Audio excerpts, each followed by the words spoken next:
Hello, my loves.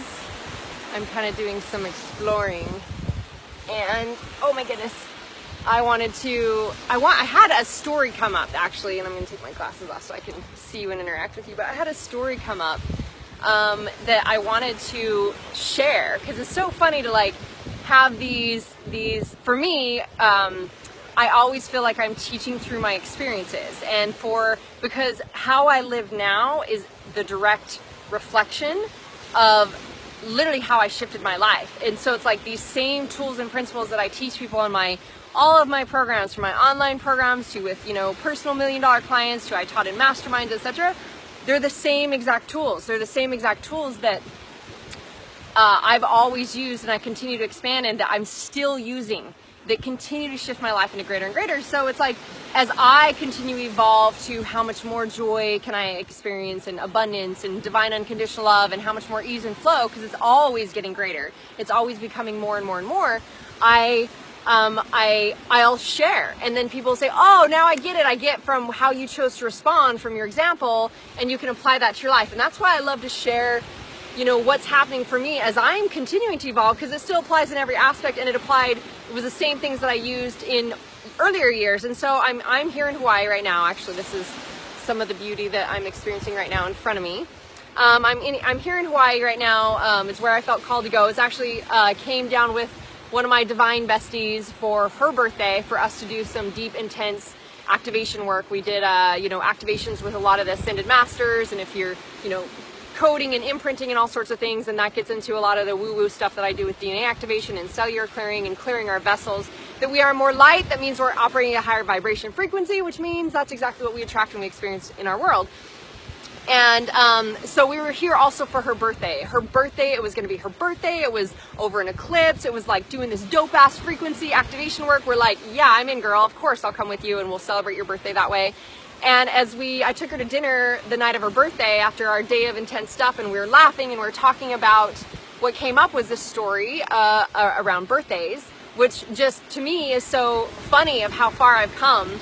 And I wanted to share this story with you because, she found it fascinating, and it's super funny to look at, the growth and the evolution that we get to go through. And I was telling her how about the first time I gave myself permission to get to go, actually I went to travel through New Zealand for an entire month.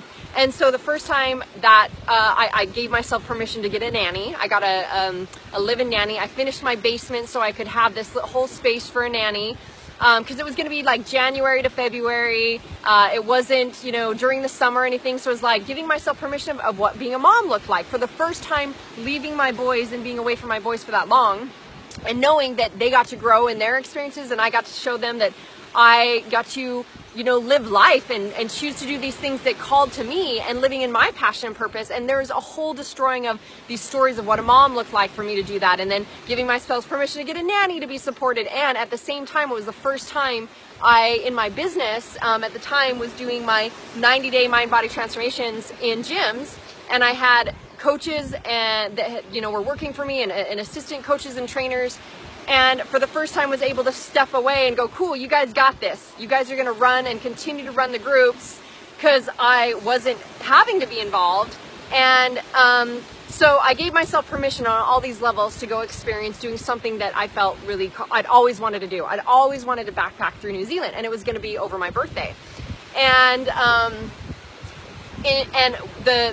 guy that I had called into my space at the time that I was dating was very hardcore, was a survival guide. He was an outdoor firefighter. He was a professional triathlete. And it was taking me, I called him in to allow myself to break through all these levels of fear. Now, look at the benefit of this. I was scared before to do anything ever, guys. Like, I literally didn't feel like I could even ever travel somewhere because I didn't know how to get through the airport. Like, I was raised in absolute fear. And I was raised in a box of like, this is what it is to stay safe. Of course, that meant being a mom a certain way. That meant everything being a certain way. And I knew that I had called this man into my life to allow me to step through fear. So we did all these scary as fuck things.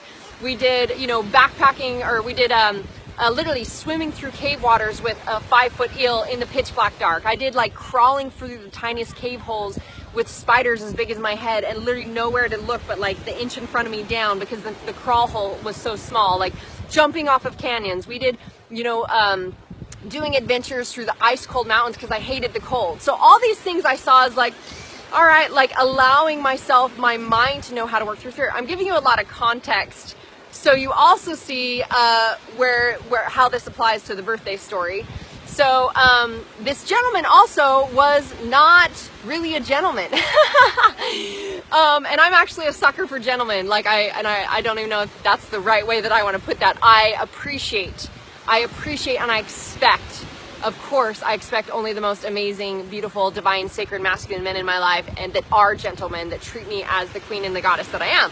And see, there's this evolution to that. As I was describing to Katerina how I was like, is dating this guy, and I realized, so like we end up at this place where we're literally camping it, and we're gonna get on the bus in the morning, which is my birthday. The next day is my birthday. And at that time in my life, I was operating from a place, this actually the conversation led into, we were talking about what are our top love languages, and she was asking me mine, and I said, well, mine used to be, because hers was words of affirmation, which I knew, and I was like, well, mine used to be words of affirmation back in the day when I recognized it was because I didn't love myself. And that's not to say that if your words of affirmation, that's coming from a lack of love place. It just means that what I recognized was that if I, you know, walked into a room and like to the guy that I was dating or with, or even my husband when I was married, and if he didn't say, wow, you look really hot, if we were going to go on a date, then I took that as, oh, I don't look hot.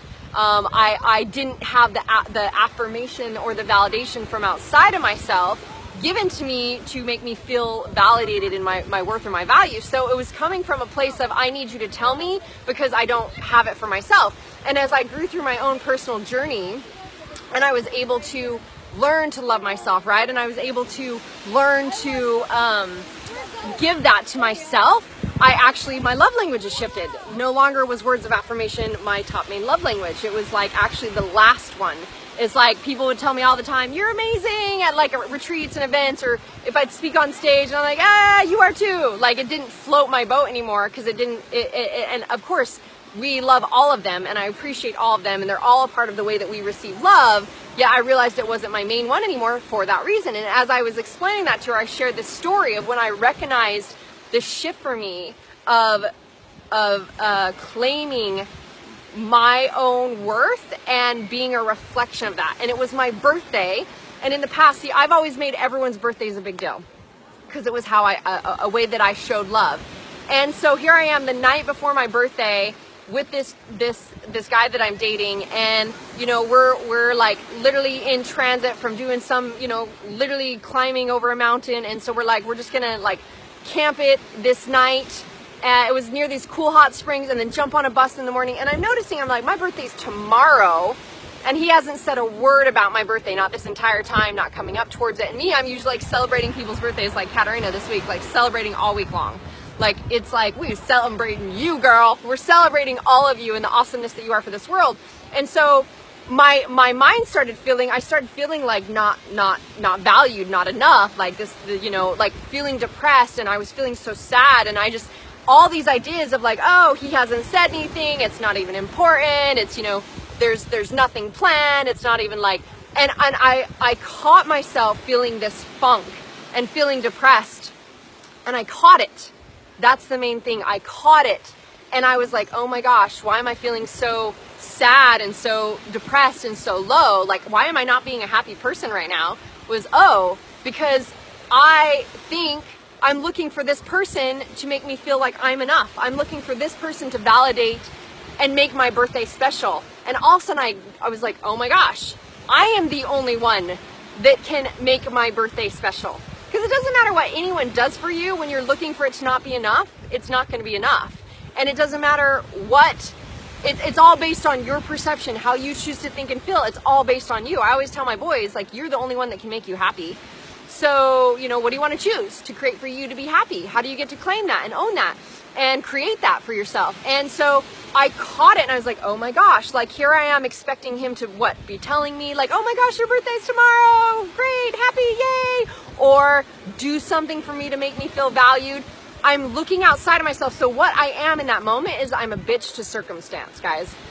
I am a victim to the circumstance. Based on the circumstance, if you give me enough love, then I'll feel like I'm okay. If you don't give me love, then I'm lacking. You see how crazy that is for us to ever put it outside of ourselves to wait to be valued or to wait to be, and when you are the only one that can claim your worth, from what you charge for your value to the people that you choose in your space around you, to the people that you give your time, effort, and energy to, you are the only one that can ever claim your value. So I caught it and I was like, oh my gosh, like here I am, I have a choice right now. And a lot of times in the shifts in my life, it's a calling you on your bullshit moment. And actually in the 5 steps, they used to be called the 5 steps to overcome sabotage, but I don't necessarily believe there's sabotage. It's just your unconscious programming. Now they're just the 5 steps to freedom. The 5 steps to return back to freedom, because obviously instead of reacting unconsciously, see, I was living unconsciously. I was operating from old programs and stories and beliefs that I wasn't enough and I wasn't valued, and this is why, and this is what it looked like, and I was putting meaning on the reality around me and the experience around me based on that, based on unconscious stuff. So I was not living consciously in the moment. I was actually living unconsciously. I was living subconsciously. I was reactionary. He wasn't doing this, so I was in reaction versus choosing a conscious response. And so the moment I caught it, and see, again, this is the glory in the moment you catch it, and then I called myself on my bullshit. I'm like, whoa, wait, what do I want to experience right now? So the third question in my 5 steps that moves people from unconsciously acting or reacting to consciously responding is, what do I want? It's like, well, what do I want right now? Like, do I want to be on top of a mountain in the most glorious, beautiful place in New Zealand? We'd gone through glaciers and all this epic stuff. Do I want to be sad and depressed and not enjoying the beauty and not seeing all that's available here because dude didn't tell me I'm special and it's my birthday? Like, wait a minute, I know I'm special and it's my birthday. I get to celebrate that it's my birthday, and I made this switch by choosing, hey, the experience I want right now is awesomeness. I'm not going to have that experience continuing to operate from this program. I'm not going to have that experience operating from this belief or idea or story or this perception or these actions of waiting for him to make me feel good. So I claimed in that moment, like, wait, this is what I want. I want to feel awesome. I want this birthday to be the best birthday ever, and it only gets greater. How would I get to create that? Not wait for him to create it. How would I get to create that? And I instantly shifted. I instantly started smiling and laughing and dancing, and I turned on music, and we're like walking around, and I became a big ass nut job. Like, we was just having a good time. And I was also on this high vibration, and I was like, it's my birthday tomorrow. I am so excited to celebrate my birthday. And I just became happy. I chose happy, and it didn't take someone giving me a present. It didn't take him giving me validation. It didn't take any attention from anyone else. It took me giving it to myself. And so then, the next day I literally knew, we had this, because we were minimalizing, we were literally backpacking through New Zealand, and crawled into this tiny little tent, and I was like, how do I want to experience tomorrow? How do I want to experience my birthday tomorrow? I was like, what always makes me feel good is getting my body a workout. So of course I'm gonna get up early, and I'm gonna catch the sunrise, and I give myself a workout, and I'm gonna do my intentions, and I'm gonna do the things that I know create my day and my life and my reality. And I did my processes that I do at night. Guys, and again, see, these tools and these processes began shifting my reality, and they're still the same tools that I use now to create an even greater reality, continually expanding even more into that all the time. And so, I was like, I'm going to get up, and I'm going to give myself permission to have an awesome workout. I'm going to create a workout, and and I knew, like, it was like a camping area. And so I in the morning, I get up and I slide out of the tent all quietly, and I go find this cool space, and I give myself an awesome workout. And I totally listen to my meditations. I do a meditation. I did my intentions. I totally saw myself having the most awesome birthday, even though I knew that most of it was going to be sitting on a bus to get to our next location. And it didn't matter if he even remembered or said a word to me or anything, because I was celebrating me. And so then it's like, after that, I got my workout in. I was like, oh, you know what? How else do I get to celebrate my birthday? And I went and I manifested a mango. Somebody handed me a mango, and I was like, oh, thank you, my birthday breakfast. Oh, I got a mango. And I was so excited about having a mango. Now, if I would have stayed in the other place, I would have been, ornery and upset and feeling bad that, you know, there wasn't like a special thing created, or, you know, maybe this idea or story, he didn't get up and make me like a little camping breakfast or whatever. I would have been still a victim to the circumstance. I was so fucking happy to have that mango and to manifest a mango for myself, and I was just celebrating myself like I got a mango for my birthday. And I remember he got up, we got our stuff packed up, we went to get on the bus. And I was like, I think it was maybe 2 hours later, he's like, oh yeah, happy birthday. I was like, yeah, I've been celebrating all day. I'm so good. Like, I was so happy.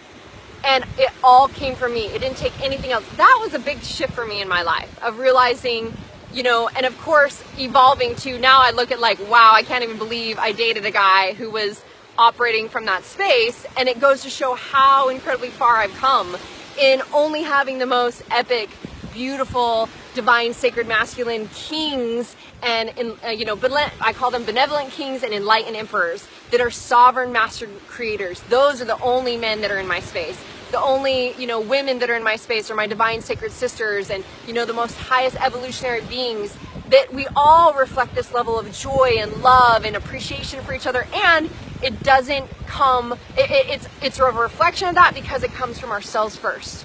So the main thing, I know that was a lot of little truths and nuggets and side stories that all kind of combined into one that I wanted you to hear, that the main thing was giving it to yourself. And actually, as I'm thinking about that experience, I'll share one more little add to that, is that I realized about 3 weeks into this was going to be a month long of backpacking all through New Zealand and doing all this epic cool shit.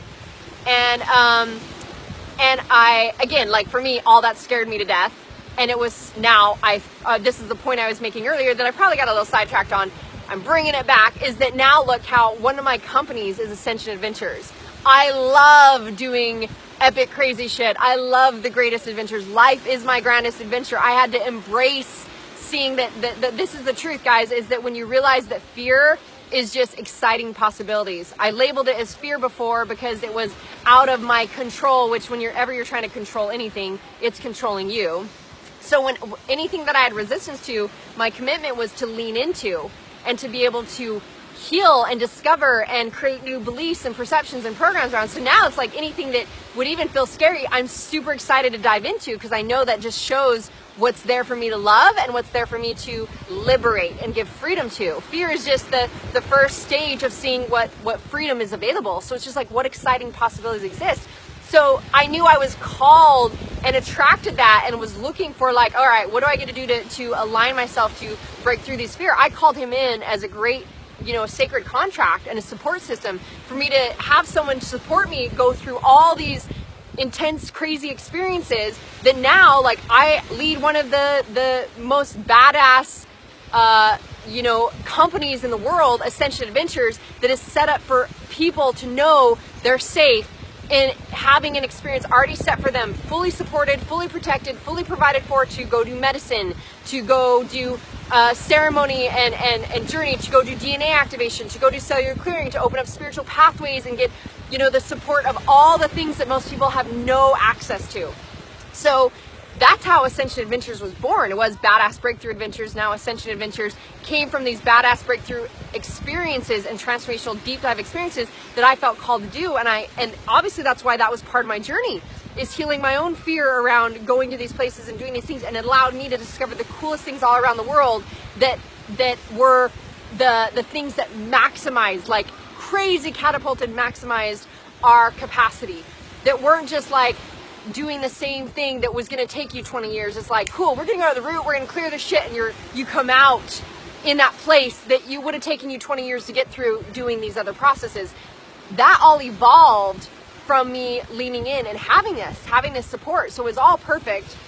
And the last thing that I wanted to share around that is that when I realized it was about 3 weeks into it, again, I started like, notice I felt depressed, and I was like, what is this feeling from? And I realized that I wasn't, even though I was doing cool stuff that I always wanted to do, my inner self wasn't fulfilled, because my fulfillment comes from growth and contribution. So because I wasn't coaching my groups, I wasn't sharing my truths, I'm here to liberate humanity. I'm here with the codes of remembrance and your divinity and how to be liberated into freedom. Hence, I have gone that journey to I'm now living the most liberated, free life ever. I can't guide other people to it unless I'm willing to do it myself, because leaders always go first. Leaders get to discover and carry those codes that we have within that get to be activated to go, oh, I figured this out so I could actually share it authentically and in transparency and in truth and in vulnerability and be able to do that. And so I recognized that was a huge thing for me too, is realizing that it wasn't about getting to a certain level of success to disconnect from it was about more connection. It was about more service. And I love Amma, one of my gurus, and I don't even love that word, not necessarily guru, because we're all our own guru, but one of my spiritual teachers and mentors that said that when you serve, you find your dharma. Your dharma is your passion, and your passion always leads to more service. When you serve, you're always provided for. So really, truly, it allowed me to see how much it was a part of me and part of my calling to contribute. And as I grow and expand, this is again coming back to the beginning of why I share this, is I grow and expand, I share how I am able to implement that, because one of my geniuses is integration, and how to, just like I just shared with you how I integrated, I caught the unconscious and I chose and integrated a new way of thinking, and my actions and my behaviors and my feelings all aligned. And then of course, as I continued in that, it's like I never expected someone else to create my birthday. From then on, I knew I created the birthday experience I wanted. Where was I going to go around the world? What am I going to do that is honoring and celebrating me? How do I give that to myself? I integrated that into my way of life, not just with the birthday, but with everything else too. And I live in a place now where I give myself permission to receive. I give myself permission to live the life that I want. So when you look at, again, what fulfills you, you know, what are your, like, how do you give it to yourself? How do you give yourself permission? All this, guys, really started from a story of how, you know, I wanted a great birthday. And there's so many truths and nuggets to this that hopefully you'll get to take and apply into your life, and look at how your reality really is showing up for you. Because you are the only one that can save you. That's something I dropped a long time ago as a mentor, is that I can save anyone. I'm just here authentically in my transparency, which transparency is there's nothing to hide and nothing to prove. I'm just here in this transparency, sharing with you my experience and giving the tools that assisted me in transforming my experience, and my reality externally is matching my inner reality, which again, when I value myself, then the value outside reflects as well. And you are the only one that can choose to implement it. If it resonates with you, if that's what you want to be experiencing, you can choose to continue to learn through struggle and strife and hardship, or you can now choose to learn through love and bliss and joy and pleasure, because you're worthy of that too. So I hope that you can take this into your life, you guys, and integrate it in some way. Look at how it applies to you and start recognizing only you can give yourself permission. I love you guys. Power of choice is yours. Choose your best life.